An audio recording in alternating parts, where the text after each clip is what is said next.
as he led debate on the legislation that will allow the government to acquire the Grand Bahama International Airport on Wednesday. Tourism and Aviation Minister Dionisio de Aguilar revealing that while the purchase price is only $1, it will take nearly $15 million to rebuild it. This as Anglerston MP Glenys Hanna-Martin slammed the government for allowing the airport's foreign owner to take cream and leave the Bahamian people with the burden. De Aguilar, who led debate on the Airport Authority Amendment Bill 2021 in the House of Assembly, says the purchase of the airport will help the government improve the economic conditions on the island.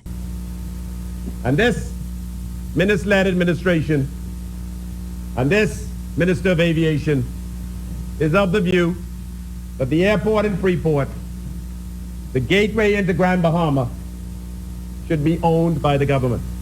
While many have questioned what the government paid for the airport, De Aguilar said the purchase price was minimal. The purchase price is $1. Yes, Mr. Speaker. $1. $1. Plus, there's always a plus. Plus the assumption of a portion of staff-related costs. Plus the assumption of a portion of staff-related costs, which should not exceed $1 million. The airport, owned by Hutchison Port Holdings and Port Group Limited, sustained significant flood and wind damage as a result of Hurricane Dorian in September 2019. De Aguilar said he expects the purchase to be completed very shortly. He noted that once the sale is finalized, the asset will be transferred to the Airport Authority, which will create a special purpose vehicle to operate and redevelop the airport. Meantime, Anglerston MP and PLP Shadow Minister of Aviation, Glenys Hanna-Martin, says the government is allowing Hutchison to divest itself of the less attractive parts of its original agreement. But what you've allowed a foreign investor to take all the cream and leave us with the burden in this country.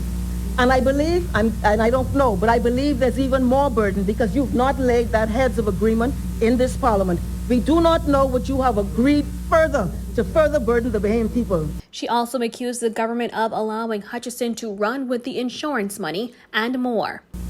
Once the acquisition of the Freeport International Airport bill, which we're debating here, is passed in the parliament, Hutchison would have successfully offloaded/dumped two economically challenging entities that were expected to grow and prosper under the hands of the giant. Hutchison wanted out and waited for the moment. And it's the same government who let them take the insurance money and run, Speaker, and pay for it. $65 million upfront and millions and millions and millions since then, Mr. Speaker. Reporting for Guardian News Network, I'm Jasmine Brown.